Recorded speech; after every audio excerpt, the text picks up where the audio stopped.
எங்க மாட்னாங்கன்னா, அந்த 13வது ஓவர் ஒரு மாரி எம்மி பேனிக் ஆயிட்டாங்க. சொன்ன மாதிரி ஜெயவர்தனா அங்க, இந்த பக்கம் ஹர்திக் பாண்டியா, மலிங்கா வேற ஃபிஸ்ட் பம்ப் பண்ணிட்டே இருக்காரு. "என்னடா பண்றான்?" அப்படி இப்படின்னு ரொம்ப அனிமேட்டடா இருந்தாங்க. அந்த இடத்துல எம்ஐ பயங்கரமான பேனிக். ஏன்னா 2 ஓவர் தான் பும்ராக்கு இருக்கு. அந்த 2 பும்ராவ தங்க முட்டை மாரி எங்க போட்டு ஸ்லாட் பண்ணலாம்? அது பார்த்துட்டே இருந்தாங்க. வாஷிங்டன் சுந்தர் அந்த 2 சிக்ஸ் போட்டு பொளந்தாரு பாத்தியா? அந்த 2 சிக்ஸ் போட்டு பொளந்த உடனே அவங்க பயந்துட்டாங்க.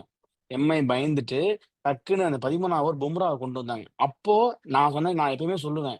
அவங்களோட பெஸ்ட் பவுலர்ஸ நீ அவங்கள என்ஃபோர்ஸ் பண்ண வைக்கணும். அவன போட வைக்கணும். ஏன்னா மேட்ச்சுக்கு ஏன்னா பும்ராவ நீ பதுக்கி என்ன பண்ண போற? ரன்ன பால் வந்துச்சுன்னா பும்ரா போட்டா யார் போட்டாலும் வேஸ்ட் தான். அதனால அவன் பும்ராவ போட வச்சாங்க ஆனா. அந்த இடத்துல நல்ல முடிவு. ஆனா எங்க விட்டாங்கன்னா, பும்ரா கிட்ட வாஷிங்டன் சுந்தர் விக்கெட் விட்டாரு. ஆனா நல்ல யாக்கர். அத நான் குறையே சொல்ல பாவம்டா. அந்த மாதிரி பால எப்படி அடிக்க முடியும்? 4 ஓவர் சீட் கோட் வச்சிருக்காங்க. மும்பைக்கு பவுலிங் மும்பை வந்து ஆடுறப்பயே ஆப்போனன்ட் வந்து எனக்கு 16 ஓவர் தான். அந்த 4 ஓவர் நான் கணக்குல எடுத்துக்க மாட்டேன். இந்த 16 ஓவர்ல நான் எவ்வளவு அடிக்க போறேன்? அந்த 4 ஓவர்ல 20 ரன் அப்படின்ற மைண்ட் செட்ல தான் வராங்க. அப்படிதான் வருவானுங்க.